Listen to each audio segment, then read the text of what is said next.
Welcome, my people. Welcome to another episode of the Cash Physical Therapy Headquarters Podcast. Today, we're talking all things AI. It has not only already changed every single person's life dramatically over the last 2 years, but it is making massive changes in how we run and operate our businesses.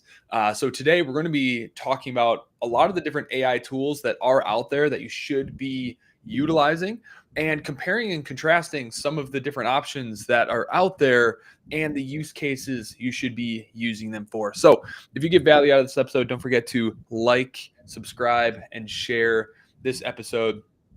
I think it's going to save all of you a lot of time, and some of you, you're going to be a little afraid about it.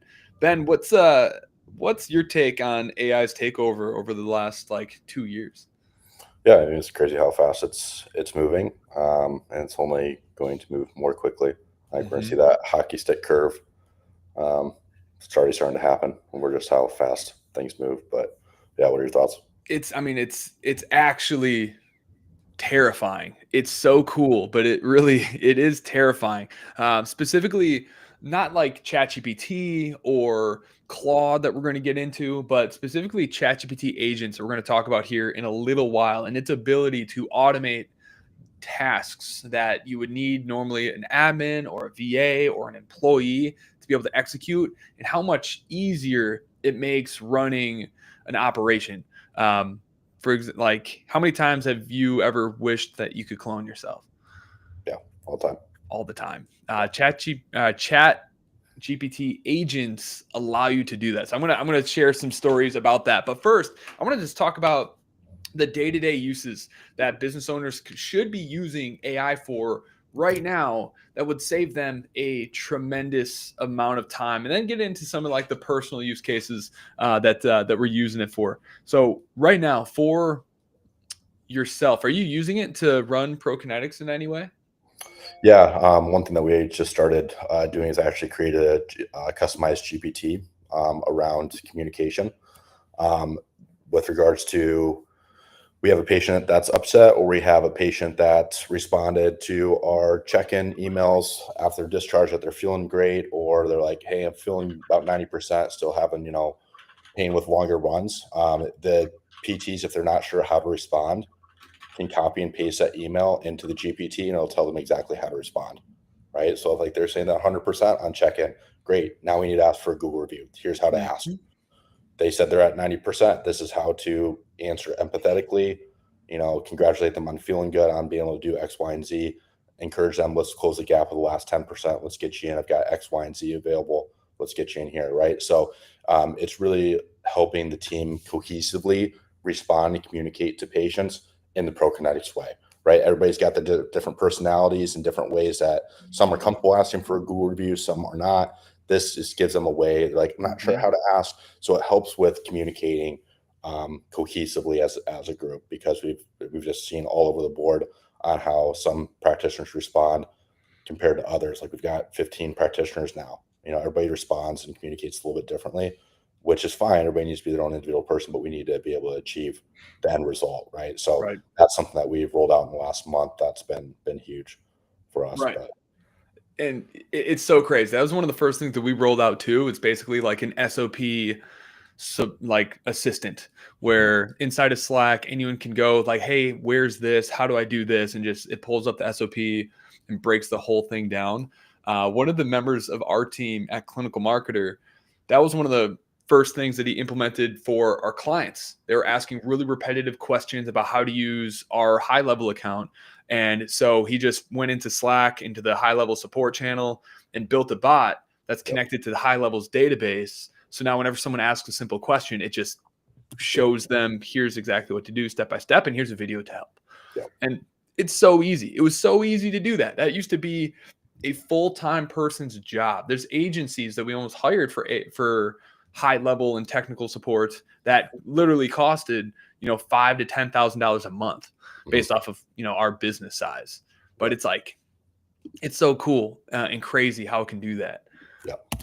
There's another one that one of the guys on the team just built for internal uses within high level and within Slack, where if anyone gets stuck on how to do something to help one of our clients, or they have any questions about like where something is within the curriculum, whether you're in Mastermind or in Booked, it'll automatically, we can go in here, go into the chat, and it's just a chat conversation, and it'll direct us to where everything is so that our team can always be on top of it. Even as our curriculum and our SOPs evolve, it updates everything dynamically. Like, when else could you ever, like the amount of man power it would take to be able to do that before AI is nuts. Yeah. Yeah, it's gonna be interesting to see how AI is integrated in with PT. Honestly, I've thought about creating a ProConnect GPT for patients. Mm, Like you have a patient or you have a question about your injury, or like you had a flare up, like you're not sure what to do. You kind of get into the gray area with that on it. But curious, I'm trying to figure out how we can integrate and leverage that as like an answering, like a support channel mm, to a certain extent without losing the personal touch of ProKinetics too. But yep. that's something I think is going to be a game changer if we can figure out how to integrate that um, in a safe way with healthcare. Yeah. Do you mean like analyzing the like objective data that is pulled and then helping curate like the right treatment protocols and that sort of thing? It's more so like field. We get just like a lot of common questions. So we've tried to mitigate it. Like we send this post eval email about like, hey, if you have a flare up, it's normal to have a little bit of increase in pain, stuff like that. But we still get people that respond like, hey, I'm having an increase in pain. What should I do? Right. It's to normalize and just answer really commonly asked questions, or like questions on their HEP. Like, hey, I'm having a question on this exercise. Yep. Do I need to do it this way, or do I need to do it this way? Mm, Uh, just fielding really common questions that aren't life or death and can be actually answered by AI. yep. Uh, so, Yeah, totally agree. I think that's going to open up an entire industry that's probably already getting started. Is each business is going to have its own unique AI personality that supports and guides its clients. mm, I think there's always going to be obviously the need for human interaction, but there's going to be just such a scalable way to interact and stay in touch with people that would take a team of 5+ admins to be able to do the same level. And with how good AI is actually getting at having like a personality, at sounding indistinguishable between talking to a person, within the next 6 months, you won't be able to tell unless you ask, because by law, currently, it has to admit that it is an AI. mhm. Um, that's going to be really, really interesting. Yeah, yeah, So, As what point are we going to have where it's just humans aren't communicating? It's just AI bots communicating back and forth with one another. Yeah. uh-huh. It's crazy. I mean, me and Jenna were actually just talking about that. We're watching like something so stupid. I hate these shows, but we're watching Love is Blind. Mhm. And the whole time they never see the person. It's just this interactive voice that they're falling in love with. And I couldn't help but just sitting there and thinking, it's like, all right, someone's going to make a game show where you have to guess if you just fell in love with a person or an AI, because there's no way they could ever possibly know. So it's like, yeah, these things are getting so good at modeling and like impersonating empathy and personality and emotions, where yeah, it's going to be, it can replace a lot of human interaction for people, which is what makes it so dang terrifying, because you Mhm. know that there are people out there who are going to lean into that. And I Mhm. think it can be very helpful for some people and be very destructive for a lot of Yeah, others. I had a conversation with one of my buddies. I was like, "Hey, did you see the like awesome stat like that Gen Z generation is not drinking as much, like their Mhm. alcohol consumption is down." I was like, "Oh, this is such a great thing." He's like, "No, it's not a good thing." He's like, "You want to know why they're not drinking?" He's like, "They're Not not even. socializing." He's like, "It's not. They're not consciously choosing not to drink. It's a byproduct because they're not socializing." I was like, "Oh, shit, it is not that might not actually be a good thing. So it's not he was making the case it's not a conscious decision Right. that they're choosing not to drink. It's because they're not getting out in social situations that they have to say no to. It's just they're not. Yeah, that's insanely believable. I haven't thought about it like that. I was been very optimistic about it because health and wellness sales are like exploding, trending up, even though buying power is going down. But that's probably because of our generation. You know, we destroyed our bodies in our teens and our 20s, and now we're like, oh shit, that's, you know, we're a part of the trend of health and wellness, but I think yeah, it's weird. So I hope that's not the case. Anyway, but yeah, AI with that population, it's getting crazy. But anyway, let's digress into how people can start actually using this today, both in their business and in their personal life, because there's so much cool stuff that's out here for it. So within business, ChatGPT right now can natively connect with all of your Google Drive folders. That means that if you need to find anything, if you wanted to have a database of your SOPs, anything, it can automatically be connected to that. So you have this point person, this Jarvis for your business, for you and your team to be able to go through training, to go through SOPs, to find any information that they're looking for. That's one of the best use cases I can think of if you already have an established team and get that done. Because I'd be willing to bet you have this big binder with your company policies and your SOPs that you take people through during training. Maybe you have a training library they go through when they first onboard, but no one ever looks at that again until they're in trouble or they're on a performance plan and then have to go review it. But this is like very interactive on a day-to-day basis that can buy your time back so that they're going to that rather than you. Yep. What do you think is the next biggest use case? Next biggest use case, I think it's really just team support. Like that's the thing too, is it hasn't gotten to this yet. I've just been too lazy. Is you can, like you were talking about earlier, you can upload 10 PDFs to a GPT at a time, and it'll teach it, and then you can automate it where it's connected to Slack, where now your team can ask for resources. Yep. Right now, from my understanding is, correct me if I'm wrong, you can connect your Google Drive to your personal ChatGPT. You can't connect it to your own made GPT for people to search. So right now, I'm just waiting. I know it's going to happen. I'm just waiting until I can connect that Google Drive to that GPT, because then I'm going to connect it and provide it to the team. Like, hey, for somebody that's just starting out, how do I ask for a Google review? Yep. What's the SOP for that? Then I'll give that to them. Technically, it does have that capability to do it. You just have to manually do 10 PDFs or 10 resources at a time. And I'm just not going to invest the time to do that or teach it. I could teach, I guess, a VA to do it. But even then, I just know it's going to be eventually within the next few months just to click the button. But that's how I see is like actually team support is going to be a big thing that I'm most looking forward to. So that makes that really powerful one. I would say the next biggest thing that practice owners need to be using it for is for analyzing their data. So a lot of folks aren't tracking their KPIs, and you should be. Shame on you. Get on that. You know you need to. But those of you who are, because someone told you you should, still don't know what it is you're looking at or how to use it for information. You just know that you need it.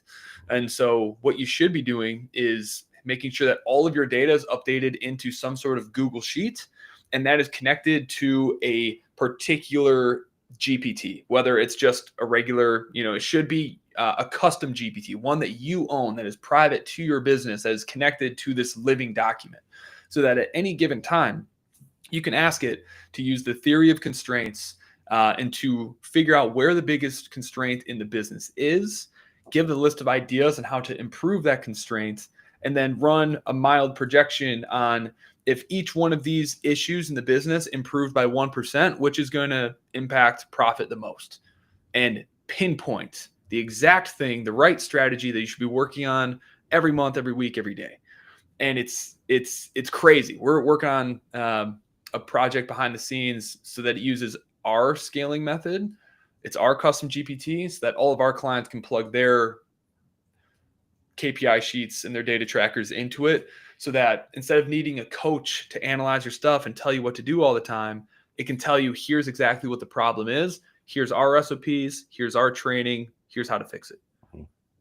I think it's gonna be great. The thing is, I think where it could go wrong is if somebody that's never analyzed data or isn't tracking KPIs and know that they're tracking it accurately, now you're going to get all jacked up recommendations, and they're not going to know they're jacked up because they don't know the ins and outs of their KPIs. So I think it's really important for somebody to know their KPIs in and out and be able to make decent decisions so they can realize, hey, was the cell mistyped? Did I enter data incorrectly? And now the AI is not going to necessarily always be able to pinpoint if there might be a missing like data point that was entered incorrectly, right? And so I think it's making sure that the individual knows how to analyze KPIs to be able to pinpoint if the AI might be off too, or just not analyzing it wrong, but the input on your KPI sheet is wrong. But if you don't know how to analyze and know your KPIs, then you'll be subjected to. I will say though, it's so close to being able to notice mistakes and anomalies and like pinpoint them. Like when I get into like the AI agents, I'll talk about that. I was watching it like make mistakes and fix itself, and it was like, holy shit! Like how is it doing that? It's crazy, and it's just in its infancy. And like next 6 to 12 months, I mean, ChatGPT 5 was already like crazy enough, but it's like, yeah, I think the whole coaching industry is going to be rocked because most coaching programs out there are taught by people that weren't that good at business. They're the people that, they're coaching because they learned that it's like you just have to be 1 or 2 steps ahead to sell something. And I think all of those people are going to get demolished because there's going to be AI programs that are niche specific that can do what they do, but with a higher level of support than that coaching program is capable of doing. So I think that's how it's going to change the coaching industry. I think it's like if you don't have either a really big team or a really good AI, I think that's going to replace a lot of like the need for like one-on-one day-to-day coaching that's required instead of like these big group coaching calls. It's going to be like, no, go work with your AI, comb through the data, and it's going to point you towards, instead of just going through the course curriculum, it's going to point you towards the training you need when you need it. That's my prediction for the coaching industry. Yeah, I think you're right. It's going to be cool. That's why we're working on it. It's going to be really, really cool. Okay. So data is the other one. The next one is copy. Now, there's 2 different AIs that everyone should be using, and everyone should compare and contrast both of them. One is ChatGPT. Everyone probably is aware of it at this point. I use it every single day of my life. I don't even use Google search anymore. I use it for everything. Like if I'm in the grocery store thinking about buying a new product, picture of it, ChatGPT, tell me about this. How is it rated? Is it safe or healthy? I use it for everything, especially for whenever I'm writing ads, copy, VSL scripts, coming up with ICPs, ideal customer profiles, which I compared and contrasted for ProKinetics today. So I wanted to find out. So ChatGPT is the most popular one, but Claude AI is insanely good as well. I listened to a podcast that convinced me to give it a shot, as well as our client success director, Sheila, and both are nuts. And so I wanted to figure out which one of these is best. Both of them are free. You can use both of them. And so I had both of them come up with an ideal client profile for ProKinetics to figure out which one's going to be better. And I will say that Claude is way easier to use. Like when you go on ChatGPT and you ask, what was the exact question I asked? I said, help me create an ideal client profile for my business. That's all I said. Now, Chat, it tries to be as helpful as possible and gives you like all of this like extra stuff. It really just gives you, here's the outline of an ICP, fill all of that in. Whereas with Claude, it asked me 5 questions and I really tried to like give it as little information as possible. And the output is just night and day better than ChatGPT. But I did take both of them and I had the 2 compare them and say, which one of these do you think is better based off of ProKinetics website? And it was interesting what they found. It said ChatGPT, its ICP was much better for internal use and strategic vision on like, where are we going to go as a company? Whereas Claude was much better for marketing purposes. And And reading it, you can tell like the language it uses is way more elegant. It's way more punchy. It's written like marketing copy.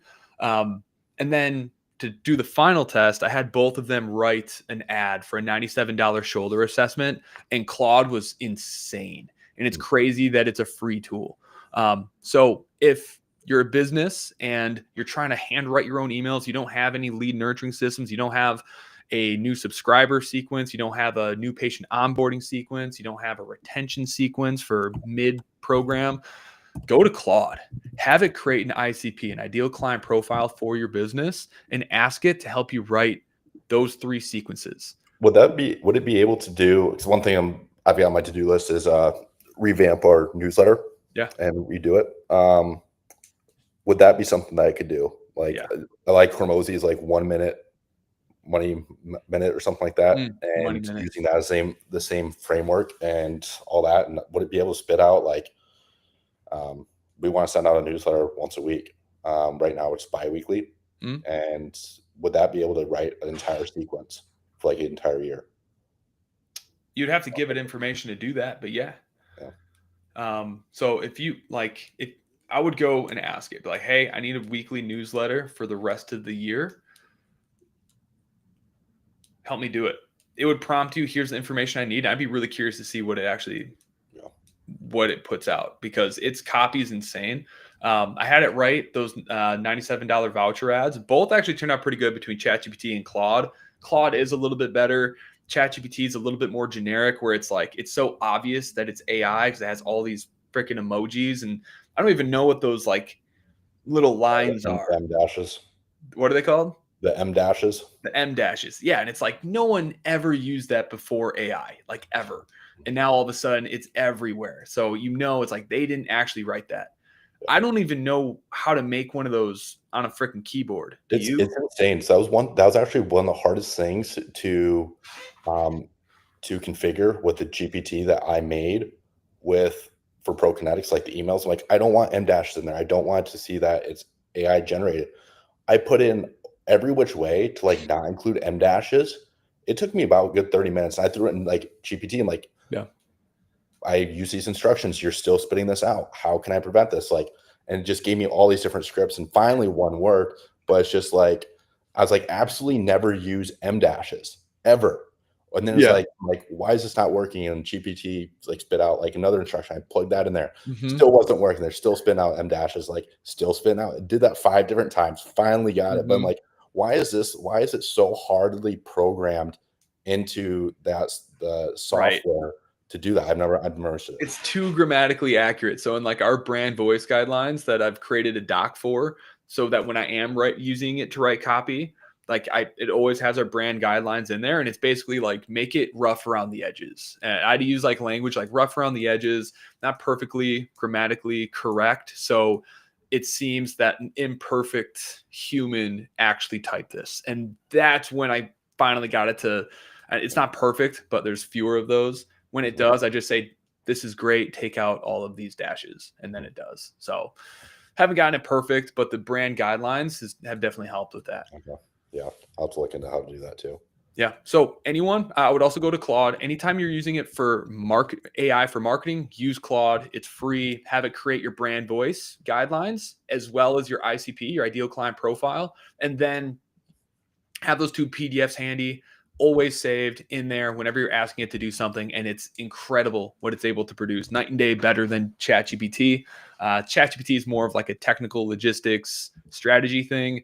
Claude's definitely built for writing, without a doubt. Okay. Yeah, I'm gonna check that out for the newsletter. Okay. I saved the best for last here. Okay. Using AI for delegation.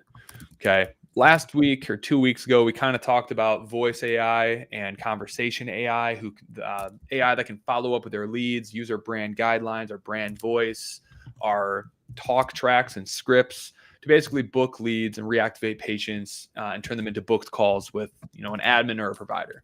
It's absolutely insane. I was watching an ad from the company Simple Talk, who's kind of like the leader of it right now. At least it appears to be the most popular at the moment. And it is unreal how good their voice AI is. And it does do outbound calls. And so we're testing it here at Clinical Marketer. and having it tested out with a few clinics, but it's absolutely ridiculous. And what it's going to be in a year. You're not going to have to outbound dial any leads anymore, which is going to be interesting to see how Apple and Microsoft's and Android devices kind of respond to now having a 24/7 follow-up sales machine that doesn't get tired, that doesn't work business hours, that has nothing better to do than to kick down your door until you unsubscribe or buy something from them. Mhm. So, not sure how that's going to change things, but for a little gap, it's going to be a really, really exciting time, and it's going to change a lot of things for practices for sure.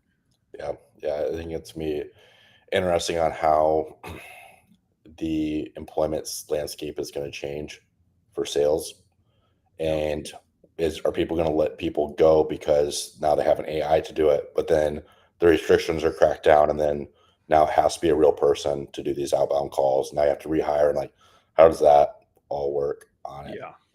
Because yeah, it just sucks that restrictions and stuff can change. You Yep. know, So I get off the tangent, but like that's the thing. Like Airbnb used to be a great market for real estate investors, and now it's very slim. You can't do it in the cities anymore because restrictions, and there's just areas that you don't want to invest in because these restrictions can kind of slap down anytime. You have no idea. And yep. same thing with AI. Like you just don't know how is the game going to be changed in a way that you can't control it. Right. Right. I think it's going to be. I think Apple talked about something like this. Like whenever there's an inbound call, it's going to say like who, like Like, something a step above like caller ID.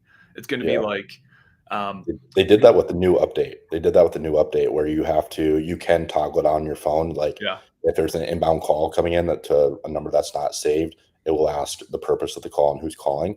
yep, And if a lot of times, I guess with spam and stuff, they yeah, just won't say a reason, and so hmm it blocks auto it. cancels. Yeah, it auto cancels it. So Right. there is something already on iOS with the new update. So for this, it's going to be like the next wave is going to be optimizing that message. What do you say? How do you? It's going to be the new hook. It's going to be the headline, the email hooks and ad hooks, but for the phone. But I think the safe way to implement this is the same way that some of our clinics are doing it, where they are only implementing voice and conversation AI after hours. So it's like I think that's a really safe way to roll it out, validate it, make it really, really good. And then when it rolls out, you can start to open it up and maybe split traffic between your admin and them. So your admin's capacity doubles, but you're still like kind of hedging your bets on it. Yeah. So that's the way I think it's going to go.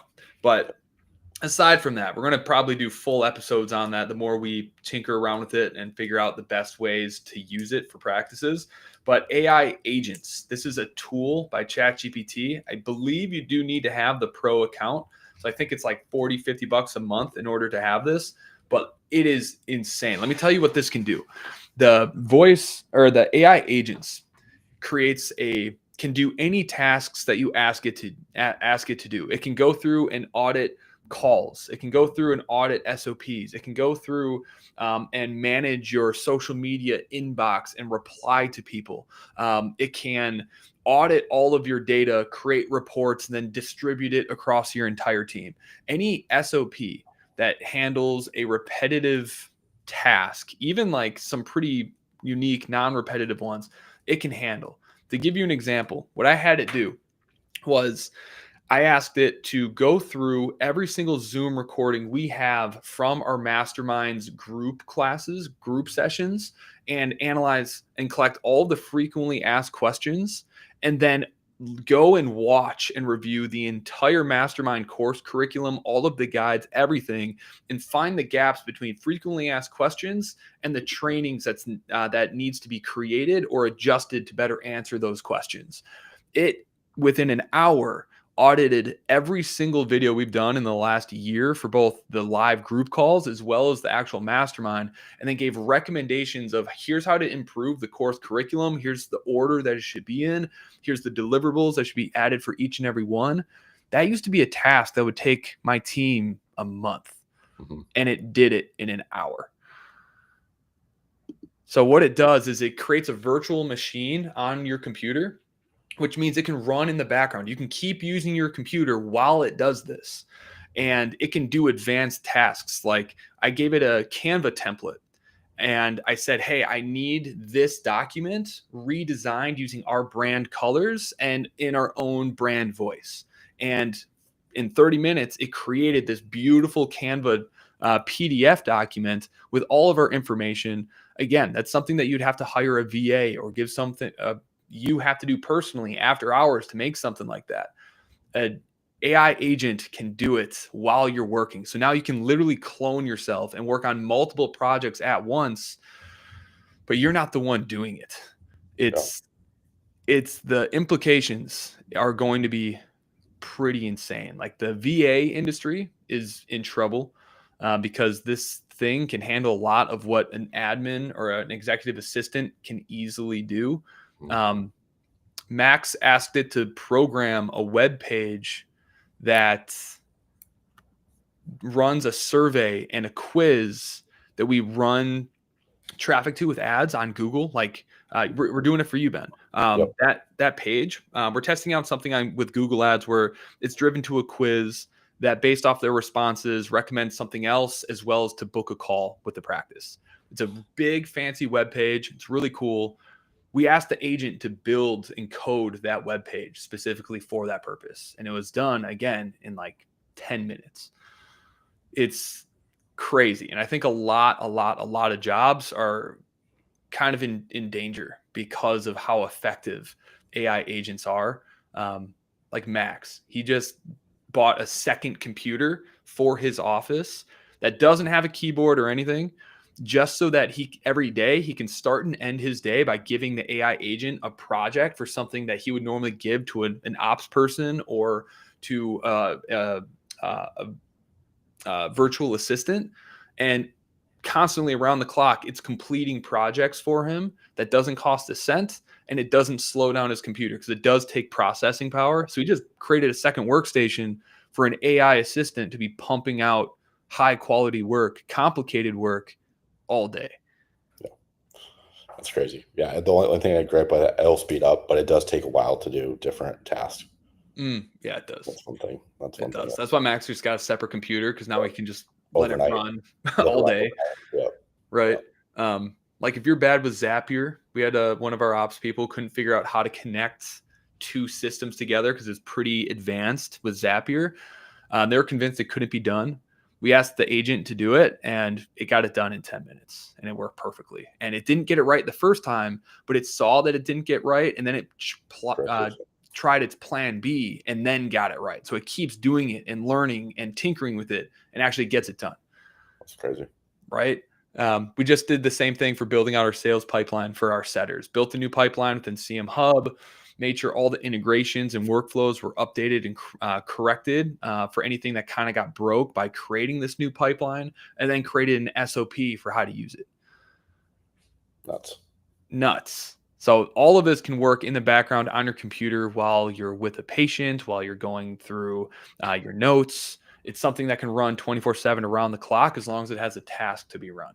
Yeah. So check out ChatGPT agents. That is going to change the world in a pretty big way. And if you're not using it, you will fall behind, because we're doing the work of 4 people while you're still doing the work of 1. Mm-hmm. And while you're sleeping. Crazy. So we'll have more talks on leveraging AI in your practice. Ben, do you have anything else to add? No, I'm just excited to see where it goes, and I think it's going to really differentiate the practices. You know, and I think I'm really excited about it because we're something we're going to adopt. And there's a lot of clinics that I know, especially older clinics, they're not going to adopt this. You know, like these mills, they're not going to adopt it. You know, it's just like, these are things that just aren't. It's just going to make the difference between my practice and these other shitty practices even more evident that they're very different. Yeah. It's a new era. It's a new era. And one pro tip for the guys out there, if you're bad at planning dates, you can ask this ChatGPT agent, tell it all the things that you two like to do together. and then it'll plan out an entire quarter of dates, and it'll actually go out and schedule those reservations for you, or order the things that you're going to need for that date all for you. You just got to ask it, here's what we like, plan out these dates, order the reservations, and send me the itinerary. And it does all of that for you. It's great. I hope Jenna doesn't listen to this replay and knows all this. I think she knows and appreciates it. Like, wow, things are a lot more type A around here. What's changed? Like, what's happening? Just something flipped. It's like, is Ben planning our dates now? Is that? She'd probably appreciate that too. I love it. Awesome, everybody. Hope you enjoy this episode. Don't forget to like and follow. And if you ever want help growing and scaling your cash-based practice and implementing AI into your business, go to clinicalmarketer.com.